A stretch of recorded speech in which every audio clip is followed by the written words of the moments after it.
What's up everybody? My name is Jack Ho, and this is my quiver. Aloha, my name is Jack Ho. I am 15 years old and I am from Waikiki.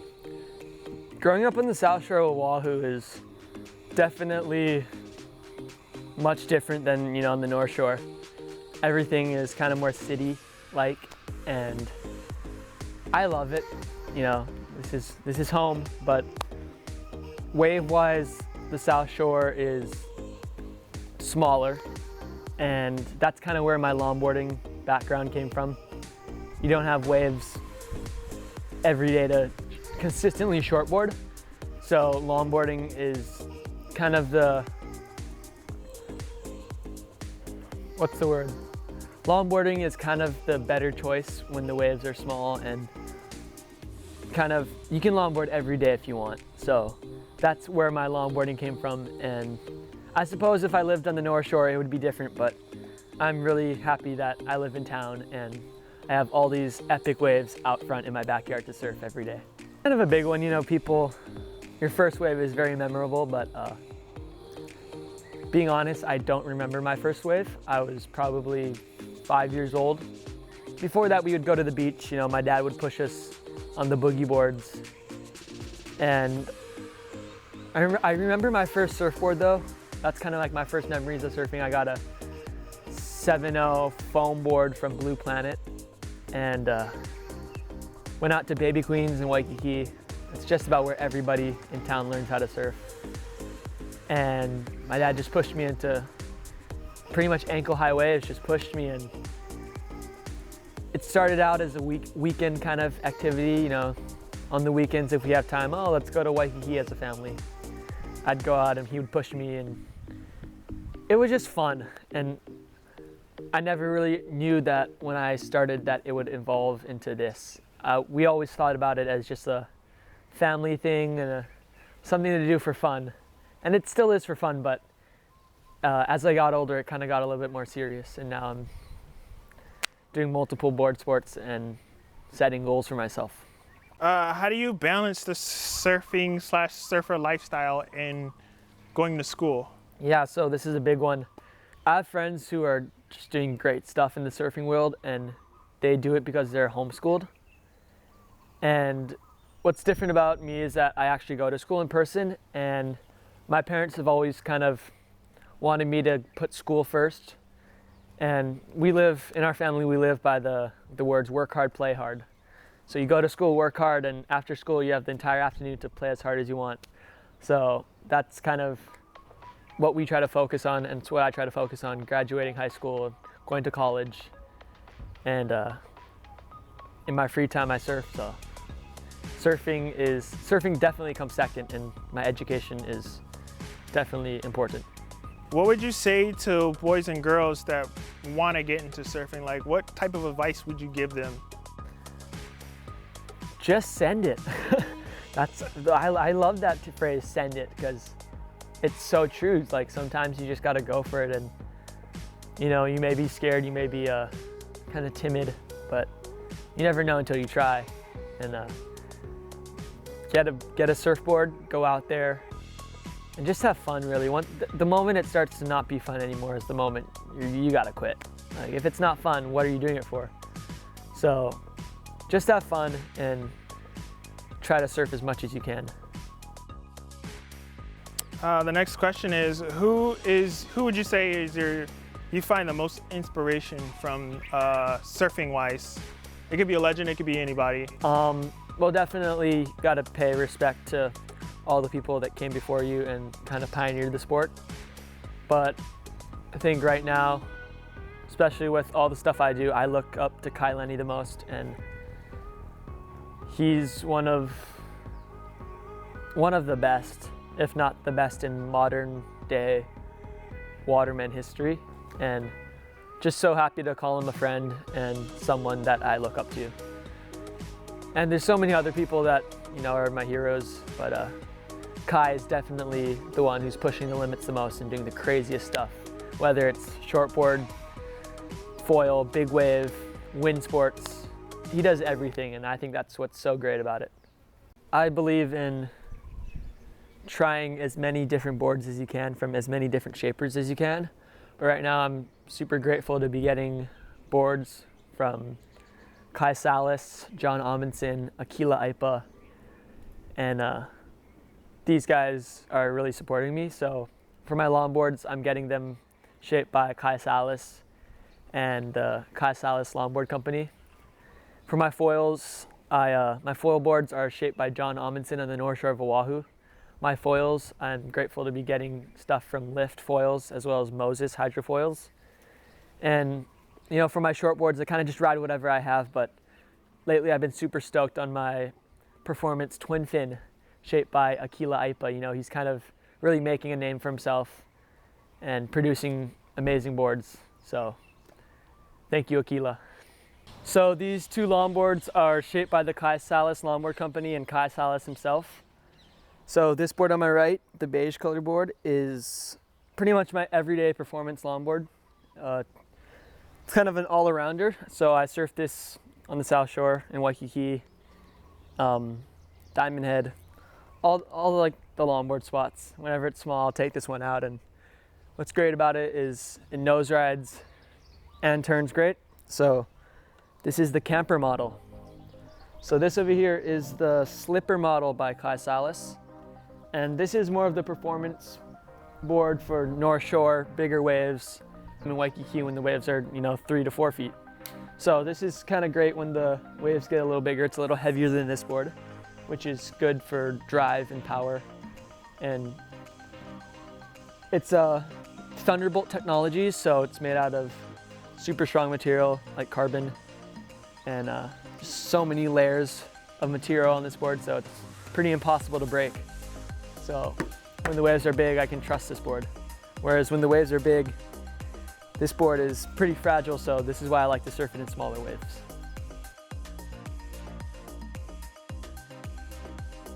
So these are my foil boards. I have 2 different foil boards for different conditions, as well as many different wings and tail wings and masts. But these boards are my 2 main boards, and one of them I use when the waves are just regular, and the other one I use for downwind racing. And let's talk about them. So this one right here is pretty much my everyday setup. Right now I have what you consider a big wave hydrofoil. So this is what would be considered a pretty small foil. And when I say foil, I'm referring to this part as well as this part. So this is the wing. Yeah, I'm sorry, start over. So this is, go ahead, one more time. So this wing right here on my foil is considered pretty small, and this is for, you know, bigger waves. The other day I went towing, so this is the setup that I used. And this board right here, shaped by John Amundsen, I use it for everything: towing, downwinding, prone foiling, pretty much everything that is out in the water. I can use this board and have fun on it, and it works great. So this right here, I can change it out, and this wing comes off the mast, and you can change your wings out for the different conditions. So you have bigger wings for smaller waves and smaller wings for bigger waves. So this is one of my smallest wings, and I have wings that are twice the size of this for very small waves. So this beast right here is my downwind race board. And downwinding is when you go from, you know, point A to point B. It can be from 2 miles to 30 miles. And when the wind's super strong, it creates these bumps in the ocean. And you can ride the open ocean swells and bumps for as far as you like. So this is what I use. I'm training for Molokai to Oahu this summer, and hoping to cross the Kaiwi Channel on my hydrofoil. So this board right here is 5'6", and I have a paddle with it that I use. So I'll take this out to China Walls in Hawaii Kai, paddle, catch a wave, and start pumping down the coast and riding swells down the coast, and I end up at Kaimana Beach. So that's called the Hawaii Kai Run, is what us foilers and paddlers know it as. So my friends and I, there's about 3 of us that have done it, and we're one of the first guys on foils to cross that stretch of water. But I'm sure in the future there's going to be many, many more guys doing it, and it's going to become a regular thing. But you know, hydrofoiling is so new that this is just starting out. So if we flip it over here, we have another foil. This one is a different shape than the other one. This is used for efficient pumping. You want to be as efficient as possible when you're in the open ocean swells, and you want to conserve as much energy as you can. So different wing sizes and different wing shapes help you do that. So this summer, hopefully we can cross the Kiwi Channel between Molokai and Oahu, and hopefully one day set some records. This board is 5'10", 19 inches wide by 2 3/8 thick, 27 liters. So some would say this is kind of on the bigger side of a shortboard, but you know, I live in town, the waves aren't always super powerful, so having some extra paddle power doesn't hurt. But this is a twin fin, and I love twin fins. You know, they're perfect for Waikiki when it gets good, and kind of softer waves, so it gives you just kind of extra speed and release in your turns. It's really skatey and loose, but this board is really great. I can ride it from waves, you know, 1 to 2 foot waves if I want it to, up to 6 foot North Shore, and I can trust this board to hold and get me into some good waves as well as perform in some good waves. So the next board in my quiver is this 6/8 Step Up, and this is actually my dad's board. He kind of passed it down to me, which is nice, but I surf this board when the waves are 6 to 8 feet on the North Shore, as well as town when it's just huge, but that doesn't happen that often. So this is mainly my board for North Shore. This winter I started surfing it at spots like Laniakea when the waves are kind of on the bigger side. And what's great about this is paddle power. You can get into the wave, and with this pintail, it really holds through your turns. So this wouldn't be ideal for town, but for North Shore, this is what I like to use. So this right here is the beast of all beasts. This is a big wave gun, and this is what I use at spots like Waimea and the outer reefs when the waves are, you know, 10 to 12 feet or bigger. This is the board. It's a 9.4, and it's 3.5 inches thick, so lots of paddle power on this one. And yesterday at Waimea, actually, the waves were so big it ripped my deck pad off. So the deck pad's gone, but it's okay. This board handles the biggest waves, and this is what I use when some people don't want to go out, but we'll send it on this one. Trusty old 9.4 gun. So this board right here is obviously broken in half, but it's a really special board to me and my dad. This is a custom shape by Ben Ipa. He shaped it in 2008 for my dad, and my dad kind of passed it down to me. So last year I started surfing it, and during our past Hurricane Douglas, Sandy's was 6 feet and epic, and I took this board out and caught a wave, ate it on the drop, and came up and it was broken in half. So, you know, definitely not happy when you break a board that's special to you, but stuff happens, and hopefully we can put it back together. But the end of this board's life might be here.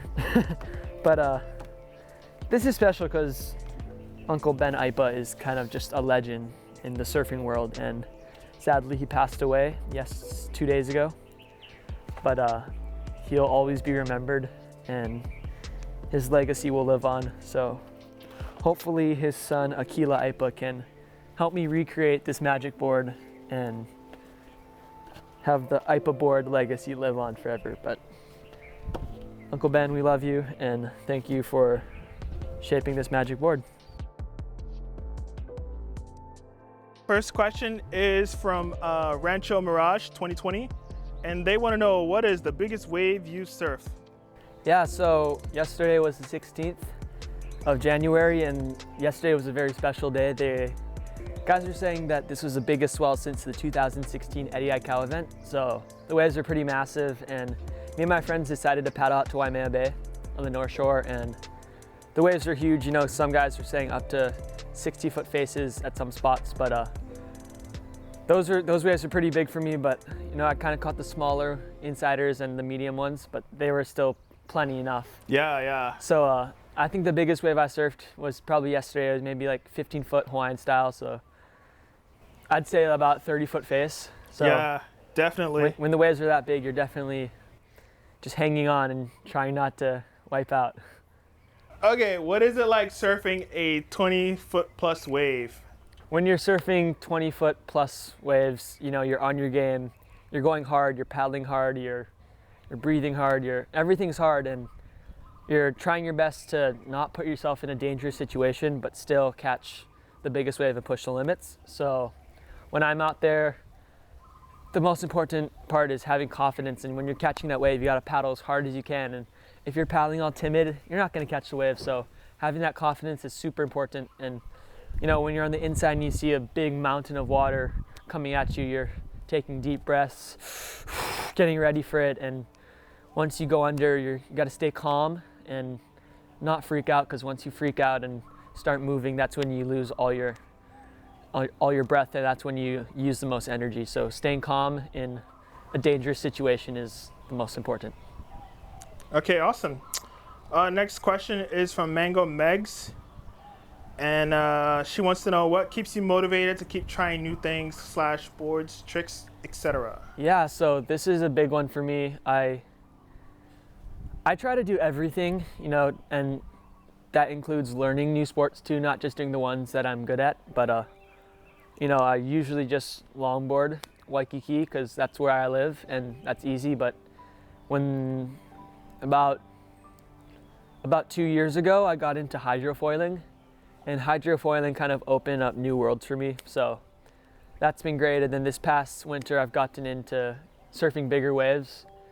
So those are like the three main things that I do, but learning new things is a big one. If you don't learn new things, you're not growing, and it's all about growing and kind of upping the game and developing new hobbies and talents in the ocean. So lately I've been trying to learn wind sports, and that one's super hard, but I think a big one for me what keeps me going is just the fact that I love the ocean, and that you want to be prepared for every condition, and you want to have something to do for every condition. So when the waves are small, you have something to do. When it's windy, you have something to do. And when the waves are massive, you have something to do. So that's important.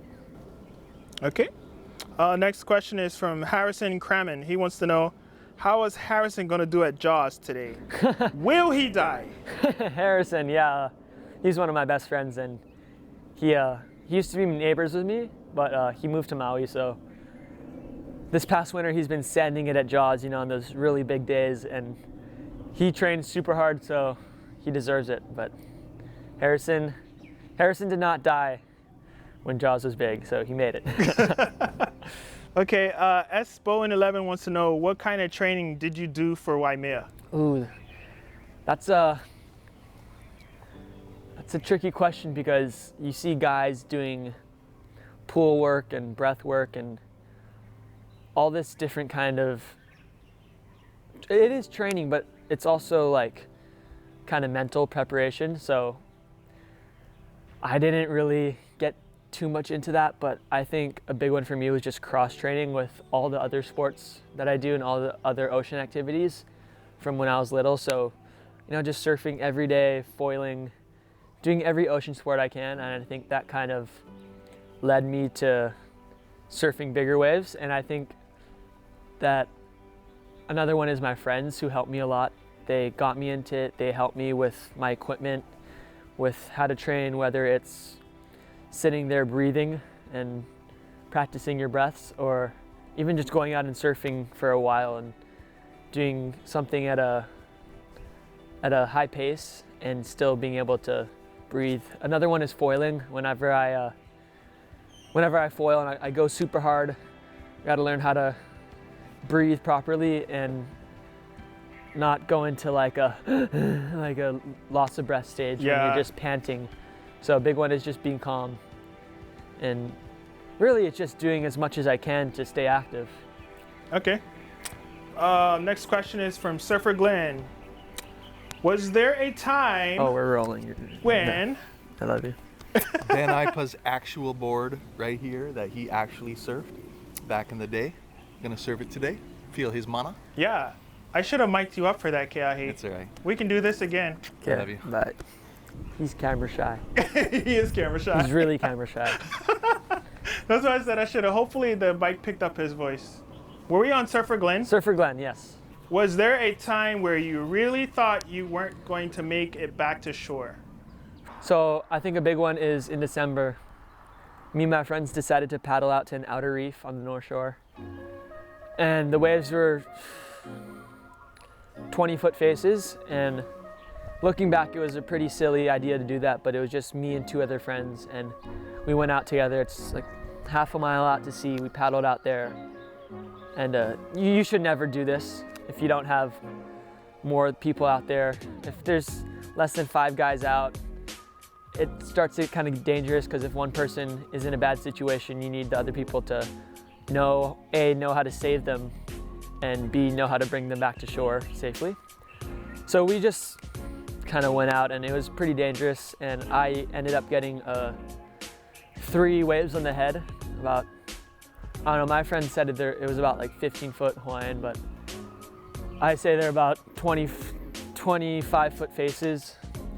And 3 of those waves kind of got me in the head. I was paddling out, and I was too far in, and these waves just started to break all the way out there, and I was like, oh gosh. And I'm paddling as hard as I can, and the thing's maybe breaks about 10 yards in front of me.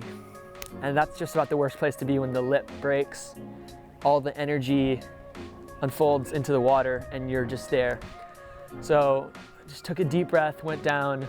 It's pretty violent, came up, and I was like, okay, I'm catching my breath, and I see the next one. I have about 3 to 5 seconds to take another breath and get back down. So I take another breath, get back down, come up, and by then, as soon as I came up, it sucked me right back down, because I was in this little like boil whirlpool thing.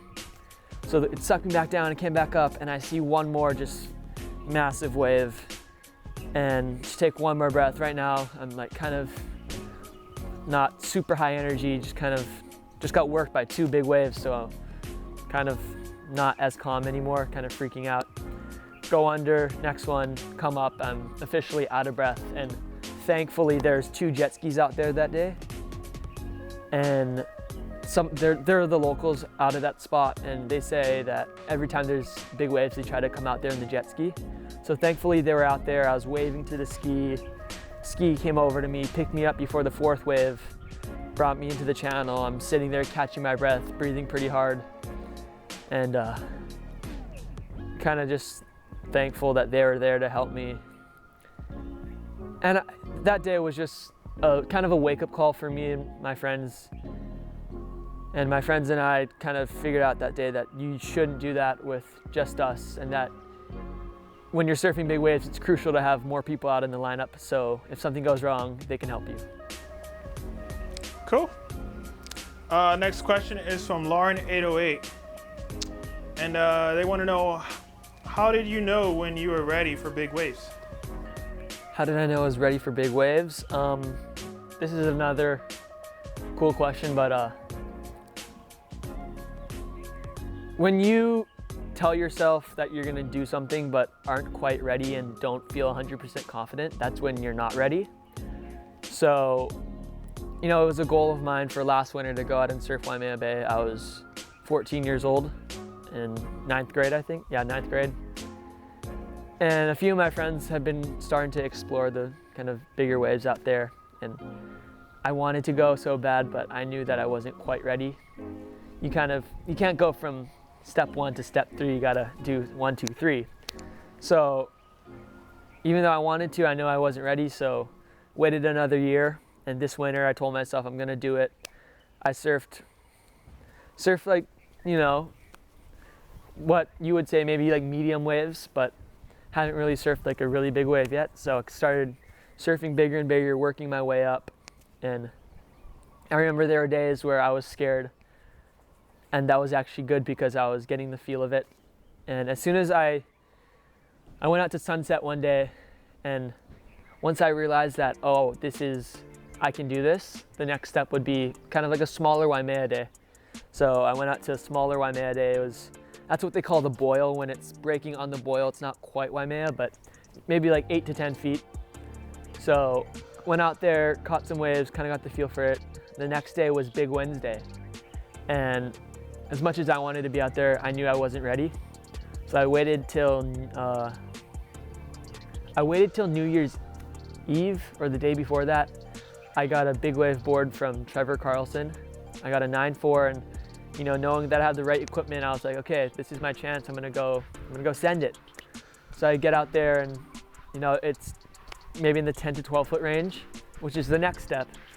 And went out there, caught some waves, and I knew like, oh, I can do this.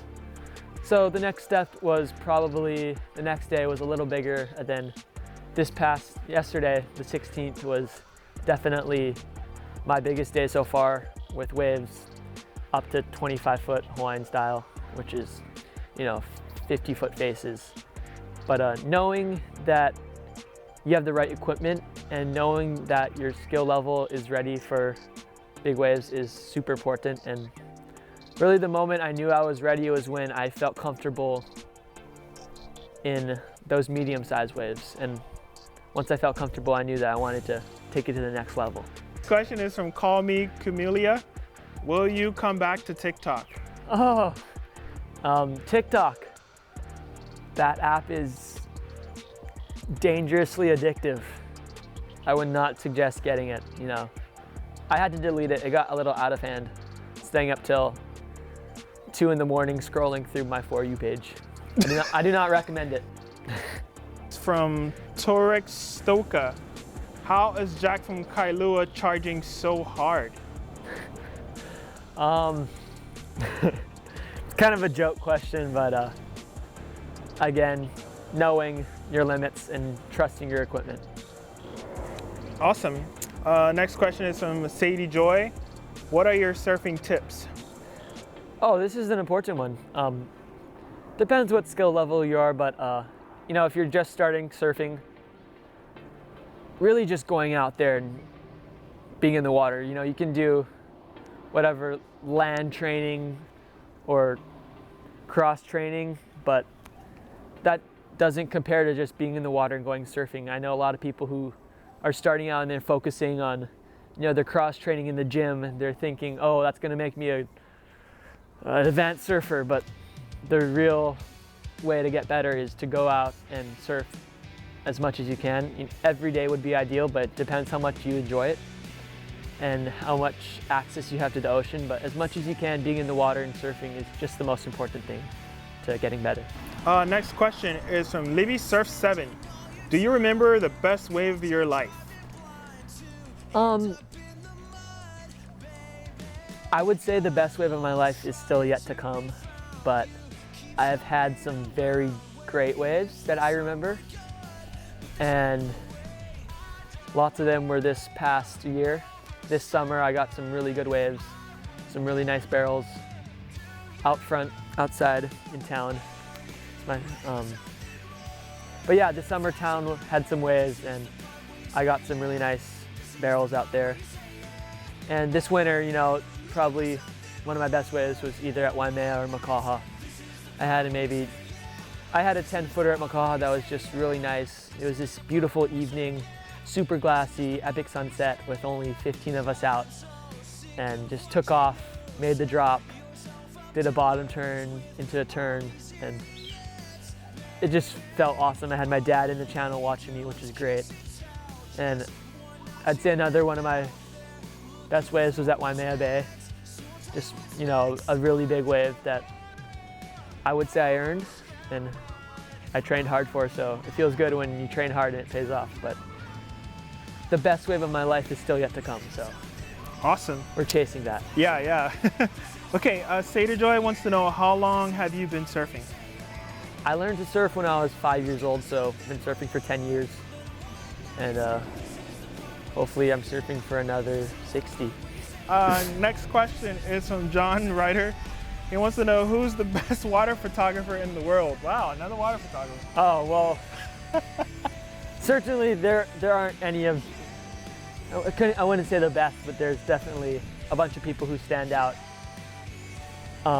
John himself, John Ryder is a high school student, and he is one of the only guys swimming out to Waimea Bay with no flotation vest, just his camera, fins, and a helmet. And he was out there yesterday on what they say was the biggest day in 10 years. And not even an adult, and he's sending it and getting epic shots. So major props to John. You know, he's a fish, and he gets it done. So shout out to John Ryder. But there's also many photographers that are just doing great things with their work.